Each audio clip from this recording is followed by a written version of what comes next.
జై గురుదేవ, జై మాతాకి జై. మా ప్రాణ విద్య రహస్యాలు, మా సాధన గొప్పతనము. నిన్నటి వీడియో కంటిన్యూషన్ చూడగలరండి తప్పకుండా. సర్వ విద్యలలో బ్రహ్మ విద్య గొప్పది. ఆ బ్రహ్మ విద్య దొరికితే అన్ని విద్యలకు మాస్టర్ కావచ్చు. ఆ బ్రహ్మ విద్యని మహాప్రాణోపదేశం, మహాప్రాణ విద్య ఏ పేరైనా పెట్టుకోవచ్చు. ఈ ఒక్క విద్య లేక అన్ని విద్యలున్నా అవి వ్యర్థమే. వేళలో ఎవరో ఒకరు భగవంతుని తెలుసుకోవాలని ప్రయత్నిస్తారు. అట్లా ప్రయత్నించిన వేళలో ఎవరో ఒకరు నన్ను తెలుసుకుంటారు అర్జున అని శ్రీకృష్ణ పరమాత్ముడు భగవద్గీత 7వ అధ్యాయంలో చెబుతారు. అది ఆ కాలంలో కానీ ఈ కాలంలో కానీ కోట్లలో ఎవరో ఒకరు భగవంతుని పొందాలని, ఆత్మానుభూతిని పొందాలని ప్రయత్నిస్తారు. లేదా శ్రీకృష్ణ దివ్య చైతన్యాన్ని తెలుసుకోవాలని కోట్లలో ఒకరు ఉంటారు.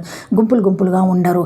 ఆ ఒక్కడు దొరికితే మీ పంట పండినట్లే. లేకపోతే అది కాకుల గుంపే. ఎక్కడైనా కాకుల గుంపే. చాలామంది గురువుల దగ్గర ఆత్మానుభూతి తక్కువ ఉంటుంది, మాటలు ఎక్కువ ఉంటాయి. బ్రహ్మవేత్త అయిన గురువు దగ్గరికి వెళ్ళి దీక్ష తీసుకొని ఆ గురువు చెప్పినట్టు విన్నట్టు సాధన చేయాలి. ఆ ఆలోచన చేయకపోతే మీ ఇంత దూరం వచ్చింది వ్యర్థమవుతుంది.